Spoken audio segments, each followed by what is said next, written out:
significado normal no siempre implicamos el significado literal. Voy a repetir esta frase. Cuando hablamos del significado normal, como lo estuvimos estudiando en la sección anterior, no siempre significa que el significado literal es el significado correcto del texto. Es decir, recuerden la primera norma que les di. En cuanto sea posible, tomamos el significado de un texto en su sentido normal, pero en cuanto sea posible significa que a veces no es posible, a veces no es lo correcto. Entonces, ¿qué necesitamos? Contexto. La segunda frase que les di. En la interpretación de un texto, el contexto es ¿qué? Rey. Entonces aquí vamos a aplicar eso con mucha más fuerza. Entonces, para entender el significado de un texto necesito el contexto, gramática que ya vimos, también necesito literatura. Entonces vamos ahora a ver contexto y vamos a ver literatura. Interpretamos de acuerdo al contexto. Voy a dar algunos ejemplos que nos pueden ayudar. Entonces, si usted va a Colosenses, capítulo 3, versículo 11, parte final, vamos a tener una declaración que hace el apóstol Pablo. Y esa declaración básicamente es que Cristo vive en todos. Literalmente, si usted va a su Biblia, espero que ya esté buscando su Biblia, en Colosenses capítulo 3, versículo 11 dice, Cristo vive en todos. Ahora, quiero que te hagas la siguiente pregunta. ¿Qué significa la frase Cristo vive en todos? De manera literal, ¿qué significa eso? ¿Qué entiende usted si yo le digo Cristo vive en todos? ¿Qué entiende literalmente? Que Cristo vive en todos. ¿Y quiénes son todos? Son todos. Entonces, si yo aplico esa frase literal, voy a decir que Cristo vive en el hombre que mató anoche 4 personas allí en el barrio Santuario. ¿O no? Voy a decir que Cristo vive en el hombre que mató a la muchacha en Bogotá la semana pasada. Voy a decir que Cristo vive en el hombre que en este momento está violando a un niño. ¿O no? Porque Cristo vive en todos. Entonces la pregunta que yo me debo hacer como cristiano leyendo mi Biblia es, espérate, ¿es eso cierto? Vamos a pensar en las cárceles. Sabemos que nuestro sistema judicial es imperfecto y que en las cárceles hay inocentes. ¿Es correcto eso? Pero sabemos que muchos de los que están en la cárcel porque son culpables y no se han arrepentido, y algunos de crímenes atroces. Entonces, yo no puedo decir que Cristo vive en todos los seres humanos. Entonces, necesito contexto para poder saber qué es lo que esa frase significa. Entonces, vamos a ir a Colosenses y vamos a hacer el ejercicio. Colosenses, capítulo 3. Entonces dice acá, Cristo es lo único que importa y Él vive en todos nosotros. Entonces esta versión nos ayuda un poco más, pero aún así sola, todos nosotros puede ser todo el mundo. Entonces vamos a mirar hacia atrás a ver qué es lo que Pablo está diciendo. Comencemos a leer todo el versículo, no solo la parte final. En esta vida nueva, no importa si uno es ¿qué? Judío o gentil, si está circuncidado o no, si es inculto o incivilizado, esclavo o libre. Cristo es lo único que importa y Él vive en todos. Entonces aquí ya hay algo en ese versículo, parte A, que me ayuda a pensar. ¿Qué ven ustedes que nos ayuda a entender qué significa esto de que Él vive en todos? ¿Qué expresión? Vida nueva. Muy bien. Entonces hay una expresión que le sirve a usted como clave, vida nueva, porque cuando pensamos en vida nueva en la Escritura, no estamos pensando en todos los seres humanos, sino estamos pensando en quiénes, aquellos a quienes Dios ha salvado. La vida nueva no la viven todos, la viven únicamente los verdaderos creyentes. Entonces ya esto me está ayudando a entender mejor el texto. ¿Lo estamos viendo? Entonces, en la vida cristiana, si lo quieres ver así, en esta vida nueva que nosotros tenemos, no importaría si se es judío o gentil, si se está o no circuncidado, si se es culto o incivilizado, esclavo o libre, Cristo es lo único que importa y Él vive en todos nosotros. Entonces, ¿quiénes son nosotros en ese contexto del versículo 11? Los que tienen la vida nueva, los que viven la vida nueva. Y podemos devolvernos un poco más. Versículo 10. Vístanse con la nueva naturaleza. Esta es otra expresión que a mí me ayuda a pensar, ok, no está hablando de todos los seres humanos, porque la expresión nueva naturaleza hace referencia a ¿quiénes? A los creyentes, no es para la persona que en este momento odia a Cristo. Porque ustedes, sigo aquí, y se renovarán a medida que aprendan a conocer a quién, a su Creador, y se parezcan más a Él. Este es un llamado dentro de la iglesia. Entonces ahí hace más sentido, nueva naturaleza, en esta vida nueva, no importa si se es judío, gentil, circunciso, incircunciso, inculto o civilizado, esclavo o libre, lo que importa es quién, Cristo, y Él vive en todos quienes, nosotros. Si se dan dando cuenta, el todos nosotros cada vez es más que limitado. No solamente el que va a la iglesia, sino el que ha nacido de nuevo. ¿Se dan cuenta de esto? Y si voy más atrás, no se mientan unos a otros, porque ustedes ya se han quitado la vieja naturaleza pecaminosa. ¿Quiénes son las personas de las cuales podemos decir que ya se han quitado la vieja naturaleza pecaminosa? Única y exclusivamente ¿quiénes? Los creyentes. ¿Lo están viendo, hermanos? El contexto es rey. Sin el contexto yo puedo salir a decir que Dios, que Cristo habita en todos los seres humanos, aún en el que está practicando satanismo en este momento. Pero eso no es lógico según el canon. Entonces, nuevamente, quiero que se muevan de una interpretación versicular a una interpretación canónica. Es decir, teniendo en cuenta toda la Biblia, teniendo en cuenta todo lo que dice la Escritura, sabiendo una cosa que aprendimos la clase anterior: la Biblia no se contradice, la Biblia no tiene errores. ¿Estamos viendo esto? Vamos a hacer otro ejercicio. Mateo capítulo 6, versículo 33. No le va a gustar a muchos de ustedes, pero vamos a hacer el ejercicio. Mateo capítulo 6, versículo 33. Entonces, en esa parte de ese versículo tenemos una frase que seguramente usted ya la conoce. Dice: buscad primeramente el reino de Dios, su justicia, y todas estas cosas os serán añadidas. Si usted hace un ejercicio de sinceridad conmigo en este momento, espero que lo haga, va a confesar que igual que yo lo hice.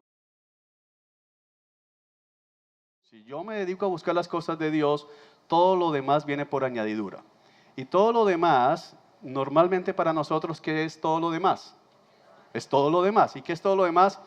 Un mejor trabajo, una casa más grande, un carro, la visa, voy a ir a Disney. O sea, todo lo demás, ese esposo soñado, esa esposa soñada, hijos, nietos, tú ponle nombre, porque la Escritura dice: y todas las cosas se serán añadidas, así lo interpretamos. Bueno, vamos a Mateo 6 y vamos a hacer el ejercicio de contexto para ver si esto está diciendo eso, que muchas veces lo hemos dicho y usted ya hizo cara de culpable, entonces va a ser más fácil. Mateo 6:33.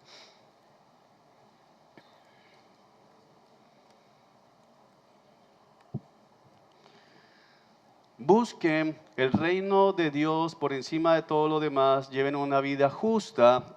Esta versión nos ayuda un poco más porque dice: les dará todo lo que necesiten. Pero si vamos a hacer el ejercicio con Biblia de las Américas, que es, como seguramente usted se lo sabe,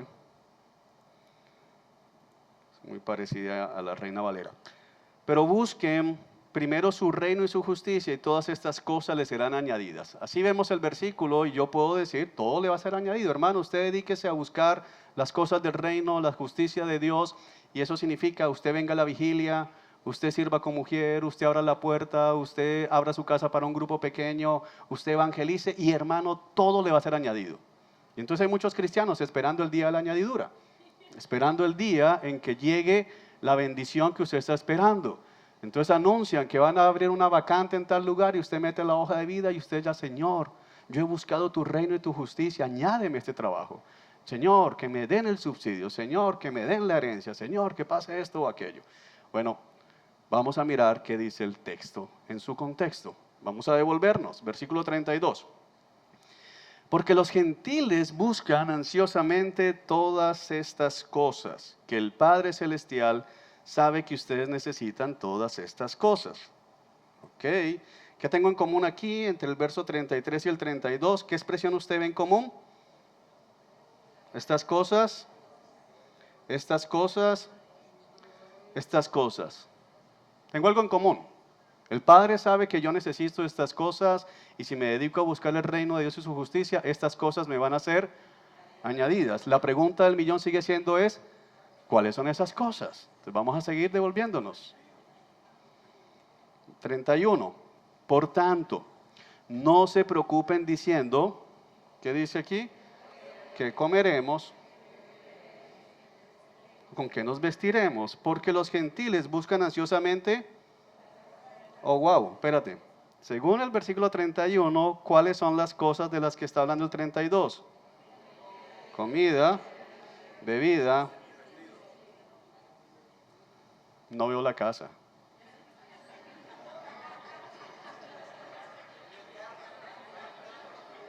Ni la cita en la embajada. Ni siquiera en la oficina de pasaporte, hermano.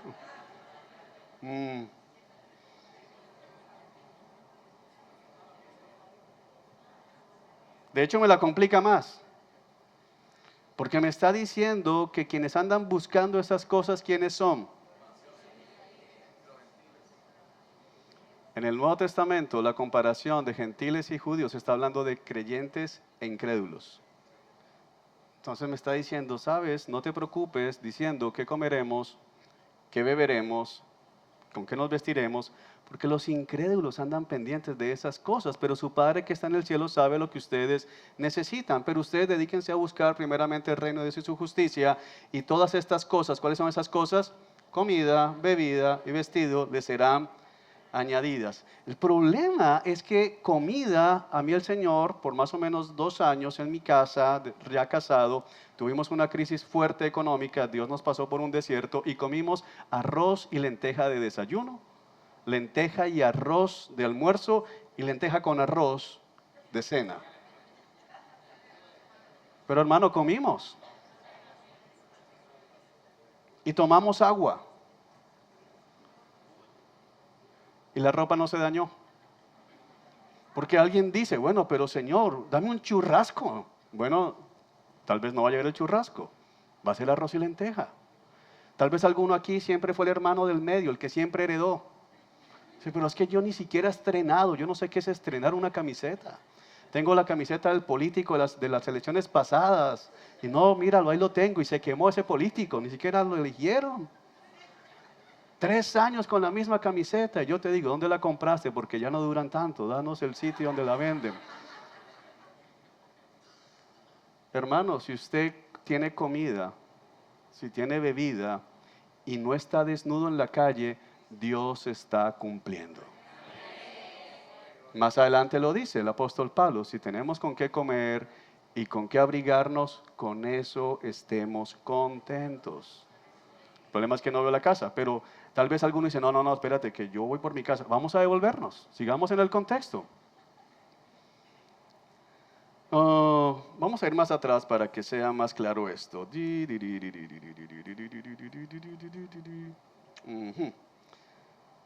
Versículo 24, vamos a empezar allí.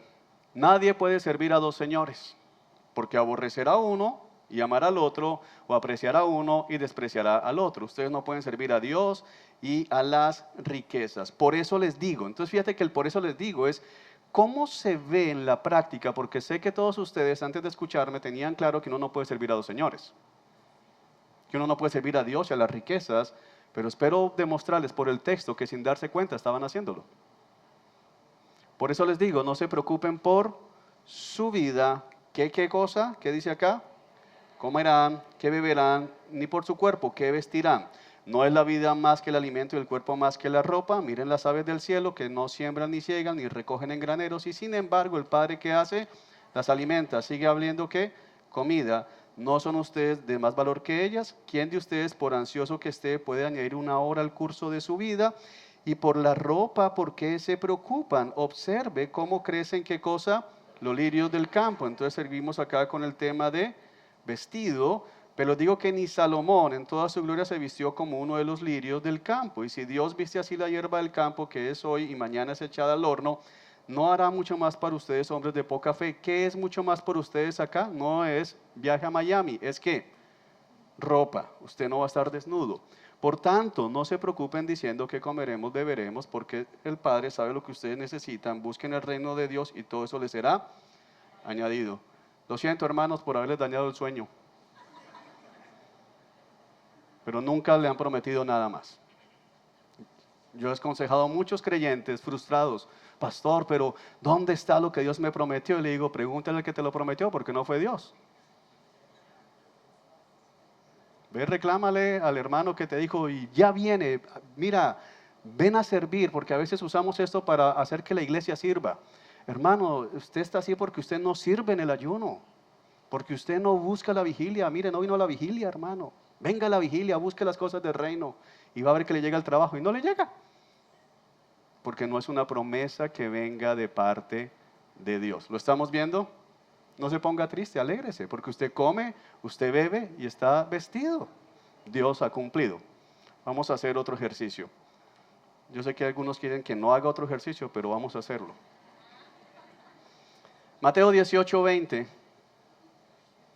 Esta es una de los textos más mal usados, pero favoritos de todos los hermanos que dirigen los grupos de oración. Viernes en la noche, 9 de la noche. Solo ha llegado el hermano que abre la puerta de la iglesia, el hermano que dirige el grupo de oración y el hermano que vive al lado. Porque le cortaron la luz al hermano, entonces se fue para la iglesia que hay ventilador.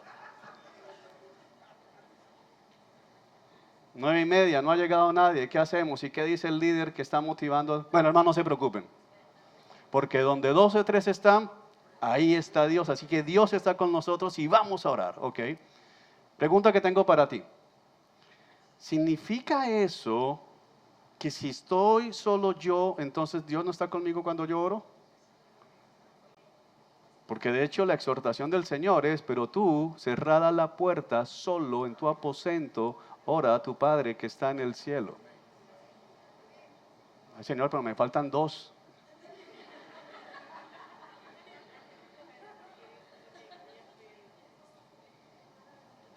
Hay otra regla para hermenéutica que no es tan complicada, se llama sentido común. Sentido común. Bueno, vamos a ir al texto porque no nos vamos a quedar en Mateo 18:20. Vamos a ver de qué está hablando el Señor. Y aquí sé que se van a romper los sueños a varios. Mateo 18. Tranquilo, que a mí también me lo rompieron. Mateo 18. Porque donde están 2 o 3 reunidos en mi nombre, allí estoy yo en medio de ellos. Entonces les acabo de decir que por una deducción lógica, no puede ser solo oración o no puede ser oración. ¿Por qué? Porque Dios está cuando yo oro solo. De hecho, si yo soy creyente, ¿quién mora en mí? El Espíritu Santo de Dios. Así que por definición, siempre Dios está conmigo. ¿Estamos entendiendo eso? Bueno, entonces vamos al versículo 19. Abra su Biblia, no me crea a mí, necesitamos hacer el ejercicio. Además les digo que si 2 de ustedes se ponen de acuerdo sobre cualquier cosa que pidan aquí en la tierra, ese es un versículo favorito, les será hecho por mi Padre que está en los cielos, porque donde 2 o más están de acuerdo, entonces yo estoy allí en medio de ellos. Entonces, cuando no lo utilizamos para animarnos porque poca gente fue al grupo de oración, vamos al versículo 19 y decimos, hermano, todo lo que pidamos. Ahora, yo quiero que lea el texto. Y el texto que dice, si usted toma el versículo 19 solo, que dice, si ustedes se ponen de acuerdo, 2 de ustedes se ponen de acuerdo sobre ¿cuántas cosas? Cualquier cosa. ¿Y cualquier cosa es qué? Cualquier cosa que pidan aquí en la tierra, les será hecho por mi Padre. Ese es un versículo que se pone bueno, porque ¿Quién quiere ponerse de acuerdo conmigo para pedir una camioneta para cada uno? ¿Alguien voluntario? Vamos a ponernos de acuerdo, hermano. Usted se pone de acuerdo conmigo, yo me pongo de acuerdo con usted, una para cada uno, blanca. Podemos pedir marca. Y luego nos ponemos de acuerdo para el penthouse. Y luego de acuerdo para la visa. Y luego, el texto dice eso, el versículo no dice eso. Ahora quiero hacer una pregunta. ¿Te has puesto de acuerdo alguna vez con un hermano para orar con algo pero no ha llegado? Entonces, ¿qué es lo que pasa? Vamos a ir para atrás. Sigamos leyendo el contexto. Versículo 18. En verdad les digo que todo lo que ustedes, ¿qué? ¿Será atado en dónde? Y todo lo que será desatado. Y allí estamos atando y desatando bendiciones y maldiciones, ¿no? ¿Alguna vez ató el COVID? ¿No? Confiese. Sí lo ató. Y el COVID siguió. ¿Qué pasó? ¿Se puso de acuerdo con algún hermano para atar el cáncer de alguien? ¿Y el hermano se murió? ¿Qué pasó? Sigamos leyendo. Versículo 17. Y si rehúsa escucharlos, dilo a la iglesia. Pero espérate, ¿qué está pasando aquí? Porque es que yo estoy hablando de atar, desatar, de ponernos de acuerdo para pedir lo que sea. Pero ahorita me está diciendo, ¿quién se rehúsa a escuchar esta bendición? Bueno, y si rehúsa escucharlos, dilo a la iglesia. Y si también rehúsa escuchar a la iglesia, sea para ti como el gentil y el recaudador de impuestos. No entiendo. ¿De qué está hablando aquí Mateo entonces? Me cambiaron la película, yo estaba en bendiciones y ahora van a echar a alguien de la iglesia. ¿Estás viendo el cambio tan tremendo en la escena? Esta era una comedia romántica y ahora hay gente volando cabezas. ¿Qué pasó aquí? Ok, yo necesito seguir viendo. Versículo 16. Pero si no te escucha, ¿quién? ¿Quién es el que no escucha? Lleva contigo a uno o dos o más para que toda palabra sea confirmada por boca de dos o tres. Ahora hay un juicio. Wow. Sigamos leyendo, porque no entiendo todavía. Versículo 15. Si tu hermano peca, ve y repréndelo a solas. Si te escucha, has ganado a tu hermano. Pero si no te escucha, lleva contigo a uno o dos más para que toda palabra sea confirmada por boca de dos o tres testigos. Y si rehúsa escucharlo, dilo a la iglesia. Y si también rehúsa escuchar a la iglesia, sea para ti como el gentil y el recaudador de impuestos. En verdad les digo que todo lo que ustedes aten en la tierra, ¿qué será atar a la luz de esto? Será atado en el cielo, y todo lo que desaten en la tierra será desatado en el cielo. Además les digo que si dos de ustedes se ponen de acuerdo sobre cualquier cosa que pidan aquí en la tierra, les será hecho por mi Padre que está en los cielos. Porque donde dos o tres están reunidos en mi nombre, aquí yo estoy en medio de ellos. Resulta que ese es un pasaje que está hablando de cómo lidiar con el pecado en la iglesia y no tiene nada que ver con bendiciones terrenales.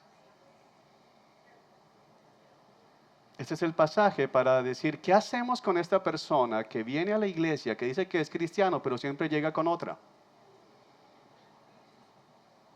¿Qué hacemos con ese que dice que es cristiano, pero cada vez que hablamos con él es vulgaridad tras vulgaridad? ¿Qué hacemos con este que dice que es cristiano, pero parece un ventilador viejo cuando las hermanas caminan por la iglesia? Es detrás de la hermana, ahí se pega. ¿Lo han visto? ¿Qué hacemos? Bueno, esta es la respuesta. Él peca, ¿qué vas a hacer? Vas y lo reprendes. Si te escucha, lo hemos ganado. ¿En qué sentido? Es un hermano, ¿ok? Pero si no te escucha, ¿qué hago? Llevo uno o dos testigos. ¿Qué está haciendo Mateo aquí? Y no es Mateo, es Jesús el que está hablando. Está citando el Antiguo Testamento. En el Antiguo Testamento se dice que todo asunto se resuelve por el testimonio de dos o más testigos confiables. Entonces Jesús está diciendo, no es como que yo dije que él peca y entonces es mi palabra, sino yo reprendo a un hermano en privado. El hermano dice, no, no tienes razón, yo no he hecho eso, estoy en desacuerdo, yo voy a llevar testigos para que juzguen si lo que yo estoy diciendo es correcto o no es correcto, y si lo que yo digo es correcto y él se rehúsa a escucharlos, es decir, que no se arrepiente esta persona, ¿qué es lo que va a suceder? Ahora se lo voy a decir ¿a quién? A la iglesia. Entonces le vamos a decir a la iglesia, hermanos, hemos hablado con Pedro, Pedro sigue con la mujer que no es su esposa, se rehúsa a dejar esta mujer, y si él no se arrepiente después de que la iglesia lo exhorta, sea para ti como el gentil y recaudador de impuestos. En tu casa puedes buscar Primera de Corintios capítulo 5, anota la cita, y en Primera de Corintios capítulo 5 tú vas a ver una puesta en práctica de este mandato donde el apóstol Pablo ordena expulsar a un hombre que está acostándose con su madrastra. ¿Ok? En verdad les digo que todo lo que ustedes aten en la tierra será atado en el cielo y lo que desaten será desatado. ¿Qué es lo que está diciendo? La iglesia tiene la autoridad para decirle a un hombre que dice que es cristiano o una mujer que dice que es cristiana pero vive en pecado, te atamos, es decir, no te reconocemos como creyente, eres expulsada de la iglesia. O tiene la autoridad para decir, has pecado, pero te has arrepentido, te desatamos, puedes seguir siendo parte de la comunión de la iglesia. Y Jesús dice, si ustedes se ponen de acuerdo sobre cualquier cosa que pidan, ¿qué es lo que pueden pedir? Señor, perdónalo, restáuralo, Señor, lo entregamos a Satanás, que es lo que literalmente dice 1 Corintios capítulo 5. Porque donde ustedes estén reunidos para aplicar disciplina, yo estoy con ustedes en autoridad, respaldando la decisión de la iglesia. Nada de casas y carros. De hecho, este es uno de los pasajes más descuidados en la iglesia cristiana occidental, y por eso el nombre de Cristo es blasfemado y deshonrado. Porque no sabemos qué hacer con el que dice que es, pero no es. Y aquí está la solución, expúlsenlo. Uy, pero eso es súper doloroso. Sí, pero si es creyente, se va a arrepentir. Y si no es creyente, la iglesia se va a purificar. Yo sé que no gusta, pero es la escritura. Muy bien. Perdón por haber roto el sueño. Sigamos. Otro ejercicio. Si quieren más ejercicios, no quieren más ejercicios. Primera de Corintios capítulo 9, versículo 20. Este es otro texto, este es favorito. Ya pasamos por los hermanos del grupo de oración, ahora vamos por los hermanos de evangelismo. ¿Quiénes son aquí de grupos de evangelismo? Sus siglas delante de la mano. Le voy a dar pasito, tranquilo. Mire, Primera de Corintios capítulo 9, versículo 20. Me he hecho a los judíos como judío para ganar a los judíos, a los gentiles gentiles para ganar a los gentiles, y con todo soy lo que tenga que ser para ganar y traerlos a Cristo. Más o menos estoy extrapolando lo que Pablo dice allá en 1 Corintios 9:20. El problema con esto es que especialmente el ministerio evangelístico en las iglesias, y lo digo porque yo lo usé, utilizan este texto para justificar sus métodos evangelísticos poco convencionales. Cuando digo poco convencionales, me refiero que ahora los medios evangelísticos son montar espectáculos del mundo para que el mundo pueda venir. Entonces necesitamos tener luces, discoteca, necesitamos tener humo, necesitamos obra de teatro. El pastor de jóvenes tiene que ponerse el pelo así y ponerse pantalones que se deja ver toda la cola, porque entonces se visten los jóvenes así, y tiene que hablar de esta manera porque... Y la respuesta es, tenemos que hacernos como ellos, con los raperos como raperos, con los del hip hop como los del hip hop, con los emos como emo. Y yo estaba con eso tranquilo hasta que alguien un día me dijo, ok Juan, perfecto, ¿cómo vas a ganar a los homosexuales? Ese día se cayó mi teología.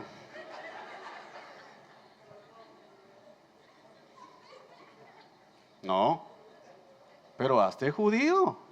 No, les voy a predicar serio. Entonces, Pablo en 1 Corintios 9:20 no está hablando de métodos evangelísticos. Pablo en 1 Corintios 9:20 está diciendo que el creyente debe estar en la capacidad de negar sus propios derechos a fin de no ser tropiezo para la predicación del evangelio. No está diciendo que tenemos carta abierta para darle rienda suelta. Ahora, por ejemplo, hay carrozas cristianas en carnaval. Una de las cosas más absurdas que yo he visto, para ganar a la gente que está en el carnaval. Hay desfile de todo, de carrozas de carnaval cristianas. Y dicen esto, con los carnavaleros, carnavaleando. Bueno, no dice eso la Escritura. La Escritura lo que dice es que Pablo dice, ¿sabes qué? Yo tengo libertad para comer carne de cerdo, pero para ganarme un judío, me voy a abstener de la carne de cerdo en presencia del judío. Yo tengo libertad en Cristo, pero voy a hacer uso no de mi libertad, sino de mi responsabilidad, y me voy a negar para poder ganar a estas personas. Entonces te animo a que leas 1 Corintios 9 en tu casa y puedas ver lo que te estoy diciendo. ¿Ok? Muy bien, sigamos. Interpretamos, bueno, aquí usted tiene una recomendación. Virtualmente hay diccionarios, hay gramáticas bíblicas, hay comentarios bíblicos gratuitos. Yo creo que en la plataforma les van a pasar algunas sugerencias para que usted pueda mejorar su comprensión bíblica. Hay cosas que usted necesita, como lo que le expliqué de el burro. ¿Por qué un burro? ¿Por qué una mula? Eso significa paz. Entonces ahí la Escritura no me lo dice claramente, necesito saber. Pero no quiero decir con esto que si usted no logra entender la paz allí, se vaya a perder lo que el texto significa, que venía el Mesías montado en un burro. Con eso se cumplió la Escritura, con eso es suficiente para ver la palabra. También interpretamos de acuerdo al tipo de literatura. Una de las cosas que muchos fallan es que no entienden que la Biblia tiene diferentes géneros literarios y que yo necesito leer el género literario de acuerdo al género literario. Tú no lees una poesía de la misma manera que lees el periódico. Tú no lees una fábula de la misma manera que lees una receta médica. ¿Sí me estoy haciendo entender? De acuerdo al texto, al género, tú interpretas. Entonces, vamos a comenzar por la narrativa. La narrativa es uno de los géneros más grandes en la Escritura. La narrativa comprende el 40% del Antiguo Testamento y el 60% del Nuevo Testamento. Entonces es muy importante que tú aprendas a interpretar la narrativa, porque prácticamente la mitad de la Biblia es narrativa. El problema es que la mayoría no sabe eso y entonces lee la narrativa y saca conclusiones equivocadas. Entonces, la narrativa nos proporciona el marco general dentro de todos los otros géneros. Básicamente, en todo libro, a excepción del libro de Proverbios, vamos a encontrar narrativa en prácticamente todos los libros de la Escritura. Entonces, la pregunta es, ¿cómo hacemos exégesis? ¿Qué fue exégesis? ¿Se acuerdan? Mi texto, ellos, ¿se acuerdan? ¿Cómo logro hacerle exégesis a la narrativa? Entonces les vamos a dar aquí algunos elementos importantes. Número 1, prestamos atención a la historia y a los detalles. Entonces fíjense que hemos vuelto a repetir algo. Lea con atención, hermano. Lea con atención. El punto principal se va a encontrar en la trama y en el desarrollo. Entonces yo tengo que pensar, usualmente en una narrativa, hay algún conflicto, hay una situación inicial, una escena inicial, un escenario inicial, ¿qué está pasando? Luego se genera como un conflicto, ¿qué va a pasar si sucede esto? ¿Va a ganar, va a pelear, va a llegar, no va a llegar?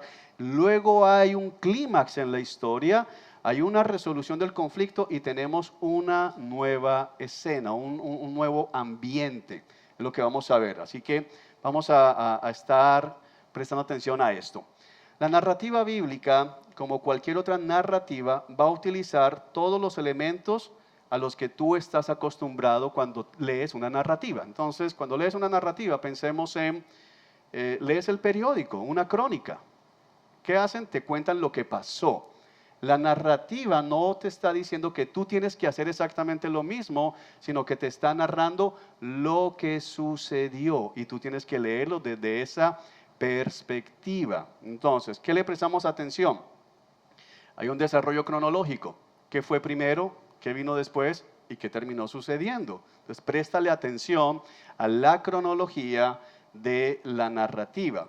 Hay una trama. Y en medio de esa trama se utilizan recursos retóricos. Entonces, en la narrativa tú usualmente encuentras diálogos.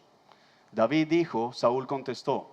Samuel dijo y Saúl dijo esto. Jesús dijo y los fariseos replicaron y los saduceos preguntaron. Hay diálogos. Entonces préstale atención quiénes son los que están hablando, quiénes son las personas que están interviniendo, y muestra o préstale atención a los puntos de vista cambiantes, es decir, hay contrastes. Por ejemplo, Jesús dice, ustedes dicen, pero las escrituras dicen. Entonces hay un contraste entre lo que los fariseos afirman y lo que afirman las escrituras. ¿Me estoy haciendo entender? Entonces préstale atención a los detalles como tal. Hay un desarrollo de carácter en medio de esto. ¿Qué está pasando? ¿Qué se está moldeando? Hay recursos literarios. Entonces hay cosas como usando palabras o frases repetidamente. Entendemos lo que está sucediendo, entonces dicen muchas veces la misma frase, entonces hay un énfasis en esa frase que está repetida. Hay quiasmos, eso lo vamos a aprender después, pero solo para que usted lo sepa. Los hebreos normalmente escriben de afuera hacia el centro. Es la manera hebrea de escribir. Entonces ellos escriben una idea aquí y la van poniendo al centro. Esta es la idea principal y luego la vuelven a ampliar. Eso lo estudiaremos después, pero es para que lo tengan en su mente. Hay un arreglo de la escena. Entonces se incluyen retrospectivas, cosas que se han dicho antes, se han citado antes, se incluyen cosas nuevas allí.